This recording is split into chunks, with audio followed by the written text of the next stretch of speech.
Ever smelt a spice that is both warm and fresh in perfumes? Usually that secret ingredient is cardamom. Hi there, I'm Mika. I'm an indie perfumer who runs a small brand called Art Alchemy in the beautiful city of Toronto. Can you see that? There it is. And lately I've been really getting into cardamom, mainly because I've been obsessed with Turkish coffee that I found. And if you've never drank Turkish coffee, it's like a really rich and dark coffee. And I've discovered this brand this is not the one, but there's a green package that actually comes with cardamom in it as well. And it really adds a spicy, woody freshness that I've been really enjoying. And this is just a brand that I found in my local supermarket here in Toronto. I'm not gonna try to pronounce the name because I don't want to make a fool of myself, but it's this brand in the green packaging. And this is what cardamom looks like. I believe this is green cardamom, which smells a little bit minty, fresh, smells spicy and warm, a little bit citrusy. It also smells herbal. You also have black cardamom, which is much more smoky and has more of a camphorous scent to it. And cardamom mostly grows in southern India and also Sri Lanka, but I believe it also grows in Vietnam, Guatemala, and Tanzania. And in a fragrance, cardamom is usually picked up in the top notes. You'll find it in the freshness and a little bit of a sparkle that it adds. It adds this warm spiciness without it being heavy. And it could be paired really well with citrus type fragrances, with woodier fragrances, with gourmands. It's super versatile. And to name a few of my favorite fragrances that feature the note of cardamom, there's Gilded by Libertine Fragrance, which is now called Paraphrase. And this one is actually kind of becoming, it wasn't at first, but it's kind of becoming one of my favorites in the collection. So Gilded is drier fragrances that is herbaceous. It's green, waxy, and woody, and I would describe it as also being quite regal. And I feel like in this one, you could really appreciate the mintier and more airy side of green cardamom. Sorry, I didn't include the notes, but this is kind of what the footprint looks like.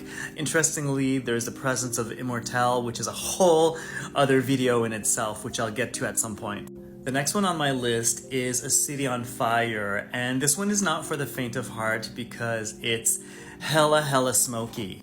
And these are the notes that are featured, and it kind of gives campfire vibes. And I feel like in this one, the cardamom kind of features more the citrusy notes. That's what I'm picking up. And that might be because of the way that it's interacting with the fruitier side of this fragrance. But by the way, don't expect a fruity fragrance with this one. This one tends to lean more towards like an animalic side, a natural animalic side, mostly due to the resinous side. This one is for sure an acquired taste, but I don't know, I guess the fiery side of the Aries in me tends to always come back to this one. The next one on my list is La Nuit de l'Homme, which is one of my favorite men's fragrance. It's an aromatic, woody, spicy fragrance, but not spicy in the direction of cloves, more in the direction of fresh herbs and mint, and you really get to appreciate the cardamom and the top notes of this one. And you can tell that I've been using it quite a bit. Interestingly, in La Nuit de l'Homme, Le Parfum, which is a whole different DNA, it's not in the note description, but it feels like I'm picking it up in this one. I don't know, but this one is also one of my favorites. By the way, like you could tell, I go to it quite often. I don't really need to talk about this one, but it's also present in Santal 33. I think it really helps in getting the scent of irises and violets to bloom a little bit more, to have a little bit more lift. What about you? What are your favorite fragrances that feature cardamom? Just kidding, there's actually one more on my list that I didn't talk about, and that's Remarkable People by État Libre d'Orange. And this one's really unique, like a lot of the fragrances in this brand. It's described as an amber. I don't feel like that's what it is at all. For me, this one comes off more as a citrus aromatic. And let me just put the notes up. So you have notes of grapefruit with a champagne accord, so likely aldehydes, and cardamom kind of supporting that and adding like this minty freshness to it. And I like that this one takes it in a whole other direction. And with all those different examples, you can really see how versatile cardamom really is.